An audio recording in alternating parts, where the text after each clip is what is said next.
عورتوں کو monthly blade آتے ہیں، حیض آتے ہیں، آدمی کبھی نجس ہو جاتا ہے، ناپاک ہو جاتا ہے، اب وہ دروازے پہ آتے جاتے قرآن ہے، قرآن کی آیتیں لکھی ہیں، اس کی نظریں پڑیں گی، ناپاکی کی حالت میں قرآن کا پڑھنا جائز نہیں ہے، حرام ہے یہ. تو اس طرح قرآن کی توہین ہوتی ہے، یہ قرآن کی اس طرح سے توہین ہوتی ہے، یہ نقصان ہے. بہرحال یہ جائز نہیں ہے، بلکہ اگر اس نیت سے کرتا ہے کہ ہمارا فلاں کام ہو جائے تو یہ تو پرلے درجے کا گناہ ہے، سمجھیے جائز اور درست ہرگز نہیں ہے.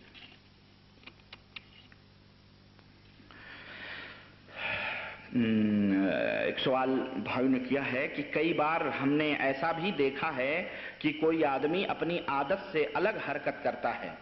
جب لوگ کسی مولوی صاحب کو بلا کر لاتے ہیں تو وہ پوچھتے ہیں کہ تم کون ہو؟ تو وہ حرکت کرنے والا آدمی کچھ دن پہلے مرے ہوئے آدمی کا نام بتاتا ہے. اس کی کیا حقیقت ہے؟ اللہ آپ کو جزائے خیر دے، اللہ آپ کو جزائے خیر دے. میں نے ابھی بتلایا کہ جب اس کے اوپر شیطان ہوتا ہے تو ہر مسلمان کو وہ یہ کوشش کرتا ہے کہ وہ کس طرح سے گمراہ کرے اور کس طرح سے اسے غلط راستے کے اوپر ڈالے، اسے بدعقیدہ بنائے، اس کے ایمان کے اندر فتور ڈالے، اس کو برا قرآن اور سنت سے ہٹ کر کے بات بتائے. ہر مسلمان کا، ہر مومن کا یہ عقیدہ ہے، ہر مومن کا یہ عقیدہ ہے کہ مرنے کے بعد میں روحیں اللہ تبارک و تعالیٰ کے ہاں جاتی ہیں. وہ روح اگر جنتی ہے تو اعلی علیین میں ہوتی ہے، اور اگر وہ روح جہنمی ہے تو وہ روح کہاں ہوتی ہے؟ سجین میں ہوتی ہے. پھر وہاں سے وہ روحیں پلٹ کے اس دنیا میں نہیں آتی. یہ ایک مسلمان کا عقیدہ ہے. یہ قرآن ہمیں یہ عقیدہ دیتا ہے، حدیث ہمیں یہ عقیدہ دیتی ہے، نبی نے ہمیں یہ عقیدہ دیا. اب جو شیطان یہ کہتا ہے کہ میں فلانے سواری جب آتی ہے تو میں فلاں آدمی ہوں، مرنے والے کا نام بتاتا ہے، یہ آپ کو بدعقیدہ بنا رہا ہے وہ، تاکہ آپ کے ذہن میں وسوسے پیدا ہوں. کیا دیکھیں، ایک پنتھ دو کام کرتا ہے، ایک تو اس آدمی کو بھی تنگ کر رہا ہے، دوسرے آدمی کے اوپر سوار ہو کر کے وہ آدمی کو بدعقیدہ بناتا ہے، بے ایمان بناتا ہے، قرآن و سنت سے اس کا ایمان ہٹانے کی کوشش کرتا ہے. سمجھ آئیے آپ کو؟ تو کوئی آدمی کی روح دنیا کے اندر نہیں آتی ہے. بدعقیدہ اور گمراہ لوگ ہیں وہ جو یہ عقیدہ رکھتے ہیں کہ مرنے کے بعد روحیں آدمیوں کے گھروں میں آتی ہیں اور سب کچھ دیکھتی ہیں، سب سمجھتی ہیں، لوگوں کو تعلیم بھی دیتی ہیں. اور نعوذ باللہ، مجھے تو یاد آ رہا ہے، زبان کھلتی ہے تو وہی بات ہے کہ سانپ چھپتے بھی نہیں، سامنے آتے بھی نہیں. کیسا چلمن ہے، کیسا پردہ ہے کہ چلمن سے لگے بیٹھے ہیں. سانپ چھپتے بھی نہیں، سامنے آتے بھی نہیں، کیسا پردہ ہے کہ چلمن سے لگے بیٹھے ہیں. ایسے ایسے موحدوں کی کتابیں میرے پاس موجود ہیں. اور میرے بھائی، میرے عزیز، اللہ کی قسم میں کیا بتاؤں آپ کو. اللہ اکبر، اللہ اکبر، مر گئے بیچارے. اور بڑی بڑی جماعت اپنے آپ کو سواد اعظم کہنے والوں کا یہ عقیدہ ہے کہ حضرت کو مرے ہوئے برسوں گزر گئے اور حضرت اٹھ کر کے تشریف لا رہے ہیں نومن مٹی کھود کے. اور یہ بھی نہیں کہ روح آ رہی ہے، نہ، جسمانی پیکر میں جسم کی شکل و صورت اختیار کر کے حضرت مدرسے میں تشریف لا رہے ہیں، دارالعلوم میں، اور جناب باقاعدہ تعلیم دیتے ہیں، ہدایات دیتے ہیں، کیسے کیا کرنا ہے پوری رہنمائی فرماتے ہیں. نعوذ باللہ، اس طرح کے عقیدے پتہ نہیں آپ کو، بتلا چکا ہوں میں، کھولنے کی ضرورت نہیں ہے، اشارہ ہی کافی ہے. اور ایسے بھی عقیدے ہیں، اللہ اکبر، کہ ہم نے پڑھے ہیں اور موجود ہیں وہ کتابیں کہ کچھ روحیں چاہے زمزم میں ہوتی ہیں. ایک آدمی کا اونٹ گم ہو گیا یا کچھ گم ہو گیا، ایک آدمی کا کچھ گم ہو گیا. یہ حضرت زکریا صاحب رحمۃ اللہ علیہ نے اپنی کتاب تبلیغی نصاب میں لکھا ہے یہ واقعہ. آپ غور کریں کہاں کہاں کیا کیا لوگ مارے ہوئے ہیں، گھپلے کیا کیا کیے ہوئے ہیں، اور کس کس طرح سے ڈاکے ڈالے گئے ہیں. میرے پاس کتاب موجود ہے، جس کو دیکھنا ہے دیکھ لے کہ جناب علی کسی کا کوئی چیز گم ہو گئی یا کچھ ہو گیا، اللہ بہتر جانے. یا میں بتاؤں گا تفصیل انشاءاللہ تعالی، میں انشاءاللہ تعالی تفصیلات اس کی لاؤں گا. تو کسی نے کہا کہ جاؤ چاہے زمزم میں دیکھو، وہاں آواز دو. وہ آدمی گیا، 3 دفعہ آواز دیا، کوئی آواز نہیں آئی. کہا پھر کہا عالم برہوت میں جاؤ. اب یہ عالم برہوت کوئی تبلیغی جماعت والے بھائیوں ہی سے پوچھے کہ بھائی میرے عالم برہوت کدھر ہے. عالم برہوت چاہے زمزم کعبے میں ہے، یہ تو معروف ہے، مطلب یہ ہے وہاں جنتی روحیں رہتی ہیں، چلو مان لیا. لیکن یہ عالم برہوت جہاں برے لوگوں کی روحیں رہتی ہیں وہاں آواز دیں، وہ کدھر ہے؟ عالم برہوت بھی بتایا جائے. اب میں آپ کو چھوڑے، یہ ایک الگ ٹاپک ہے. انشاءاللہ تعالی میں انشاءاللہ تعالی یہ تفصیلات بتاؤں گا. اور میں نے سوچا ہے کہ جو ہمارے ایک بہت بڑی جماعت عالمی طور پر تبلیغی جماعت کے نام سے جو موسوم ہے اور جو اس وقت کام کر رہے ہیں، بیچارے مخلص ہیں اور بڑے اخلاص سے جد و جہد اور لگن سے وہ لگے ہوئے ہیں بیچارے. اللہ تعالیٰ انہیں صحیح راستے کی رہنمائی عطا فرمائے. بھٹکے ہوئے لوگ ہیں وہ، لیکن اخلاص میں شبہ نہیں کرتا، مخلص ہیں وہ، لیکن عمل کے لیے، قبولیت کے لیے صرف اخلاص نیت ہی کافی نہیں ہے، بلکہ اس عمل کا درست ہونا بھی ضروری ہے، وہ کتاب و سنت کی روشنی میں. لیکن میں نے سوچا ہے انشاءاللہ تعالی کہ میں آپ حضرات کے سامنے فضائل نماز کے اندر جو غلط باتیں ہیں، ایمان شکن باتیں ہیں، شرمناک واقعات ہیں، اسے بیان کروں. فضائل حج کے اندر جو ایمان شکن اور عقیدے کے توڑ بدعقیدگی کے دعوت دی گئی ہے اسے بھی بیان کروں. فضائل درود کے اندر بدعقیدگی کی جو دعوت ہے اسے بھی بیان کروں. فضائل قرآن کے اندر جو بدعقیدگی کی دعوت دی گئی ہے اسے بھی بیان کروں. فضائل اعمال کے اندر اور فضائل زکوٰۃ کے اندر، صدقات کے اندر جو بدعقیدگی کی دعوت، اس طرح 9 ٹاپک میرے پاس ہیں، میں نے اکٹھا کیا ہوا ہے. پوری معلومات الحمدللہ، دور جانے کی ضرورت مجھے نہیں پڑی ہے، وہ کتابیں میرے پاس موجود ہیں. میں انشاءاللہ تعالی ان پورے ٹاپکس کے اوپر ان کا پورا پوسٹ مارٹم کرنے کا میں نے ارادہ کیا ہے. میں نے پورا پوسٹ مارٹم کرنے کا ارادہ کیا ہے انشاءاللہ. اور ان کی ایسی ایسی حقیقتیں آئیں گی کہ انشاءاللہ آپ دیکھ کے حیران رہ جائیں گے. صرف اس کا مقصد یہ ہے، اس کا صرف مقصد یہ ہے کہ ان اريد الا الاصلاح ما استطعت، کہ لوگوں اپنے ایمان اور عقیدے کی اصلاح کر لو. کہاں تم جا رہے ہو؟ کس جگر پر، کس نگر پہ جا رہے ہو؟ ذرا سوچو تو صحیح. تو انشاءاللہ تعالی میں انشاءاللہ وہ پوری تفصیلات بتاؤں گا. تو غرض کہنے کا مطلب یہ ہے کہ یہ شیطان ہے جو لوگوں کو گمراہ کرتا ہے کہ تم فلانی روح، ڈھکانی روح